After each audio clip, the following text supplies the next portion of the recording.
సహ్యాద్రి పర్వతాల గుండెల్లో మేఘాలతో కప్పబడి ఉన్న దివ్యక్షేత్రం అదే భీమశంకర్ జ్యోతిర్లింగం. ఇది శివుని యొక్క 6వ జ్యోతిర్లింగం మరియు మహారాష్ట్రలోని అత్యంత పవిత్రమైన జ్యోతిర్లింగాల్లో ఒకటిగా నిలిచింది.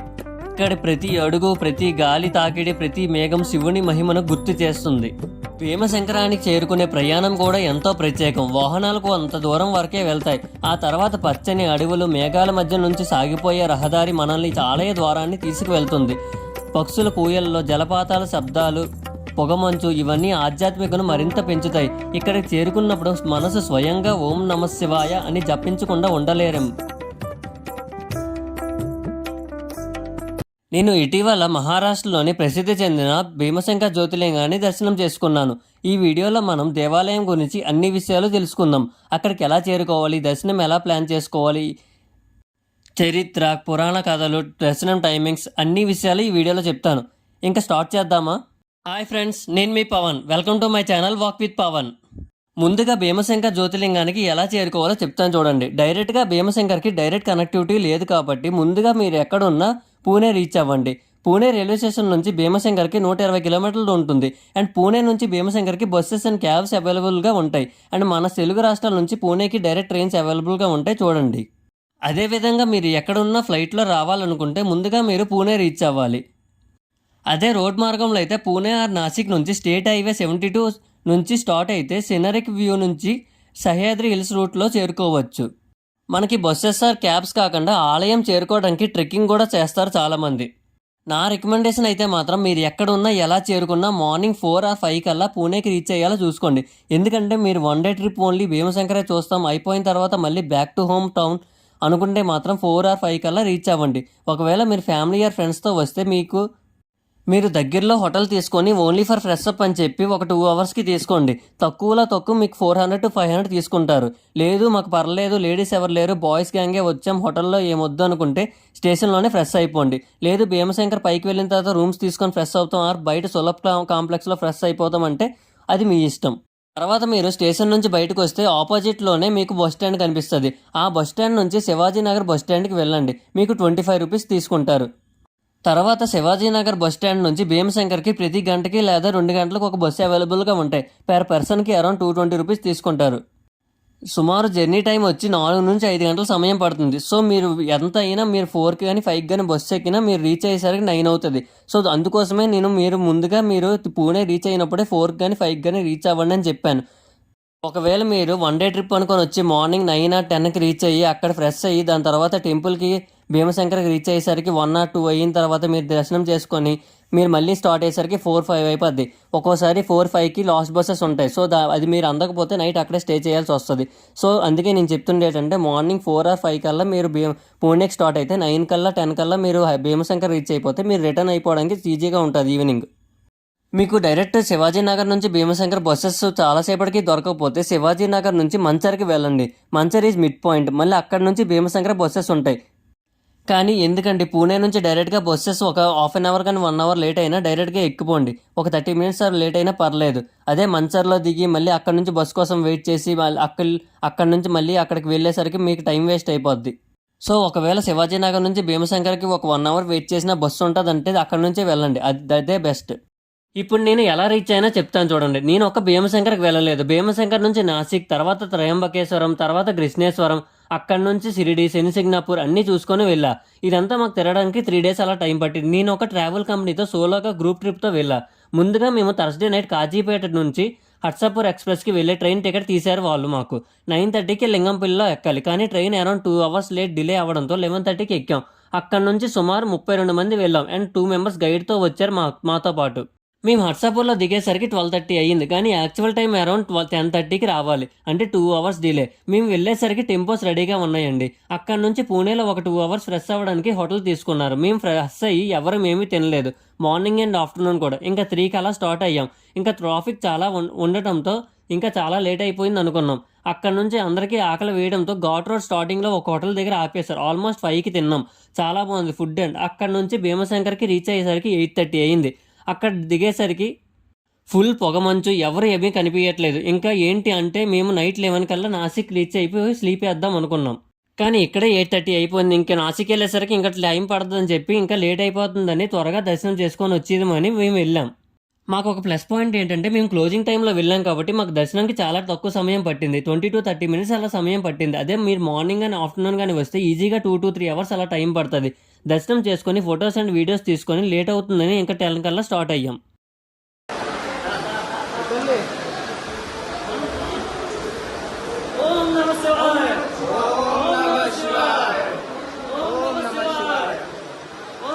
ఇప్పుడు ఈ టెంపుల్ యొక్క హిస్టరీ చెప్తాను వినండి.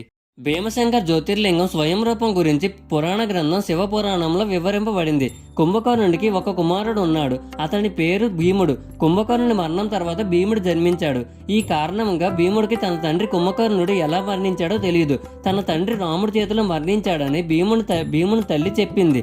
తన తండ్రిని చంపిన రాముడికి గురించి తెలుసుకొని అసురుడైన భీముడు రాముడిపై విపరీతమైన కోపం కలుగుతుంది. దీంతో తన తండ్రి మరణానికి ప్రతీకారం తీర్చుకుంటానని ప్రతిజ్ఞ చేశాడు. భీముడు తన తండ్రి మరణానికి కారణమైన రాముడిపై ప్రతీకారం తీర్చుకోవాలని అనుకున్నాడు. తనకి తాను అత్యంత శక్తివంతంగా మార్చుకోవడానికి భీముడు అనేక సంవత్సరాలు కఠోరమైన తపస్సు చేసి బ్రహ్మదేవునికి సంతోషపెట్టాడు. భీముని కఠోరమైన తపస్సుకు సంతోషించిన బ్రహ్మదేవుడు అతనికి అజేయుడు, అపారమైన శక్తిని కలిగి ఉండే వరాన్ని ఇచ్చాడు. బ్రహ్మ ఇచ్చిన వరాలతో గర్వం వచ్చిన భీముడు మరింత క్రూరంగా నిరంకుశుడిగా మారాడు. దేవతలను ఓడించి హింసించడం, భూమిపై ప్రజలతో భయాందోళనను కలిగించడం ప్రారంభించాడు. అతని క్రూరత్వాన్ని కలత చెందిన దేవతలు, ఋషులు పరమశివుని ఆశ్రయించారు. అతని భీముడి నుంచి రక్షించమని ప్రార్థించారు. దేవతల ప్రార్థనలు విన్న శివుడు లోక సంక్షేమం కోసం భీమునితో యుద్ధం చేయాలని నిర్ణయించుకున్నాడు. శివుడు భీముని ముందు ప్రత్యక్షమై అతని దౌర్జన్యాలను ఎక్కడి నుంచైనా ఆపమని హెచ్చరించాడు. అయితే భీముడు తన వరగర్వంతో శివుడు ఇచ్చిన హెచ్చరికను పట్టించుకోకుండా అతనిపై దాడి చేశారు. ఇద్దరి మధ్య భీకర యుద్ధం జరిగింది. భీముడు అజేయుడుగా జీవించే వరం పొందినప్పటికీ శివుడు దివ్యశక్తులు తట్టుకొని ఎక్కువ కాలం పోరాడలేకపోయాడు. చివరికి శివుని చేతిలో భీముడు హతమయ్యాడు. అసురుడు భీముడు సంహారం అనంతరం దేవతలందరూ చాలా సంతోషించారు. శివలింగ రూపంలో అదే ప్రదేశంలో నివసించమని శివుడిని ప్రార్థించారు. శివుడు దేవతల ప్రార్థనలను అంగీకరించి జ్యోతిర్లింగ రూపంలో ఆ ప్రదేశంలో స్థిరపడ్డాడు. అలా జ్యోతిర్లింగానికి ఈ భీమశంకరుడు అనే పేరు వచ్చింది. భీమశంకర్ నది శివుడి చెమట నుంచి ఉద్భవించింది. అది ఎలా అంటే భీమశంకర్ దేవాలయం సమీపంలో ఒక నది ప్రవహిస్తుంది. దీని గురించి పురాణాల కథ ప్రకారం రాక్షస భీముని శివుని మధ్య యుద్ధం జరుగుతున్నప్పుడు శివుని శరీరం నుంచి కొన్ని చెమట చుక్కలు వచ్చి భూమి మీద పడ్డాయట. అలా శివుడి చెమట నుంచి ఈ నది సృష్టించబడింది. ఈ నదికి భీమా నది అని పిలుస్తారు. ఆలయం ఆధునికంగా 18వ శతాబ్దంలో కొంత మార్పులు చేర్పులతో నిర్మింపబడింది. కానీ ప్రాథమిక స్థలాన్ని చాలా నూరేళ్లుగా భక్తులు చాలా పూజిస్తూ వస్తున్నారు. భీమశంకర్ ప్రాంతం సహ్యాద్రి హిల్స్లో ఉంటుంది. ఇది బయోడైవర్సిటీ హాట్స్పాట్గా కూడా ప్రసిద్ధి చెందింది. ఆలయం నిర్మాణం అండ్ సౌందర్యం గురించి చెప్పాలంటే ఆలయ నాగర శైలితో నిర్మింపబడింది. గోడలు, ద్వారాలు అంతా చక్కగా శిల్ప కళలతో నిర్మింపబడ్డాయి. ఆలయం చుట్టూ అడవులు, జలపాతాలు, చిన్న నదులు వీటన్ని ఆలయాన్ని దైవికంగా మారుస్తాయి. ప్రత్యేకంగా సాయంకాలం సూర్యాస్తమైన సమయంలో దేవాలయం ప్రాంగణం అద్భుతంగా కనబడుతుంది. ఇంకా దర్శన సమయాన్ని విషయానికి వస్తే మార్నింగ్ 5 నుంచి ఆఫ్టర్నూన్ 12 వరకు, ఆఫ్టర్నూన్ 1 నుంచి ఈవినింగ్ 9:30 వరకు ఓపెన్లో ఉంటుంది. మీకు ముందు చెప్పినట్లుగా నార్మల్ టైంలో అయినా ఏ టైంలో అయినా దర్శనం సమయానికి 2-3 అవర్స్ అలా టైం పడుతుంది. అదే మీరు క్లోజింగ్ టైంలో 9కి అలా రీచ్ వస్తే మాత్రం హాఫ్ అన్ అవర్లో అలాగే దర్శనం అయిపోద్ది. అండ్ ఇక్కడ ప్రసాదం విషయానికి వస్తే లడ్డు, తేనె, సుగంధాలు నైవేద్యం ఇస్తారు. ప్రసాదం తీసుకున్న తర్వాత భక్తులు చాలా సంతృప్తిగా ఆశీర్వాదాన్ని పొందినట్లు అనిపిస్తుంది. ఆలయం చుట్టూ చిన్న కేఫ్లు, ప్రసాద కేంద్రాలు ఉన్నాయి. మీరు ఒకవేళ ట్రెక్కింగ్ చేయాలనుకుంటే 2-3 కిలోమీటర్స్ అలా ట్రెక్ చేయాలి. ఆ మబ్బులు, అడవి జలపాతాలు, బర్డ్స్, ఫోటోగ్రఫీ అండ్ నేచర్కి పర్ఫెక్ట్ ప్లేస్ ఇది. ట్రెక్కింగ్ తర్వాత ఆలయం శాంతియుత ప్రాంగణం చూసి చల్లబడుతుంది. నియర్ బై అట్రాక్షన్ విషయానికి వస్తే జున్నార్ కేవ్స్ ఉంటాయి, ancient Buddhist caves, Kalsubai peak ఉంటుంది, highest peak in Maharashtra, Bhima river ఉంటుంది, sacred river flowing near temple ఉంటుంది. ఇంకా అనుభవం విషయానికి వస్తే భీమశంకర్ దర్శనం అంటే కేవలం ఆలయ దర్శనం కాదు, ఒక స్పిరిచువల్ అండ్ న్యాచురల్ ఎక్స్పీరియన్స్. అడవుల మధ్య, పర్వతాల మధ్య శివ దర్శనం మనసును నింపుతుంది. భక్తులు చాంటింగ్, బెల్స్, ఇన్సెన్స్, అరోమా అన్నీ కలిపి దైవీయ అనుభవం ఇస్తాయి. దర్శనం తర్వాత మనసు శాంతి, నిశ్శబ్దం, తేలిక అనిపిస్తుంది. భీమశంకర్ జ్యోతిర్లింగం ఒక ఆధ్యాత్మిక ప్రకృతి ప్రేమికుల స్వర్గం. వర్షాకాలపు మబ్బుల మధ్య, పర్వతాల మధ్యన సాగుతున్న ఘాట్ రోడ్ మీదుగా ఎక్కుతూ నా హృదయం ఒక్కసారిగా ఆత్మీయ మధురమైన అనుభూతులతో నిండిపోయింది. చల్లని గాలి, చెట్లతో తడిపి వాహనాల, పక్షుల అరుపులు, సుమారు మిస్టులో మునిగిన అడవి, ప్రతి దృశ్యం నా మనసును ఆకట్టుకుంటుంది. రోడ్డు కొంచెం ఘాట్ రోడ్లో ఉన్న మబ్బులతో కప్పబడినప్పటికీ ఈ ప్రయాణం ఒక రహస్య స్వర్గీయ అనుభవం అని అనిపించింది. భీమశంకర్ ఆలయం చేరగానే వాతావరణం ఒక్కసారిగా మారింది. ప్రాచీన శిల్పాలు, ఆధ్యాత్మిక శాంతి, స్వచ్ఛమైన జ్యోతిర్లింగం దర్శనంతో నా హృదయం ఒక్కసారిగా ప్రశాంతతో నిండిపోయింది. భీమశంకర్ జ్యోతిర్లింగం 12 జ్యోతిర్లింగాలకు ఒకటిగా పుణ్యస్నానం, పూజా విశ్రాంతి కోసం ప్రసిద్ధి చెందింది. ఆలయం వెన్నెముక్కలా ఉన్న పర్వతాల మధ్యన సుందరమైన జలపాతం, పచ్చని అడవుల పరిసరాలు అందాన్ని మరింత వృద్ధి చేస్తాయి. భీమశంకర్ జ్యోతిర్లింగానికి వెళ్ళి వస్తే మనసు కొంత శాంతితో నిండిపోతుంది. ప్రకృతి అందం మన శృతిలో సుదూరం వరకు నిలిచిపోతుంది మరియు ప్రతి అడుగు ఒక కొత్త కథ చెబుతుంది. మీ దర్శనం అయిన తర్వాత భీమశంకర్ నుంచి పూణేకి రీచ్ అవ్వండి. పూణే నుంచి మీ హోమ్ టౌన్కి రీచ్ అవ్వండి. That's it for the video guys. ఇదే నా భీమశంకర్ ఆలయం అనుభవం. ప్రకృతి, శివుని శక్తి, ఆలయ సౌందర్యం అన్నీ కలిపి ఒక డివైన్ పిలిగ్రమ్ ఎక్స్పీరియన్స్ ఇచ్చింది.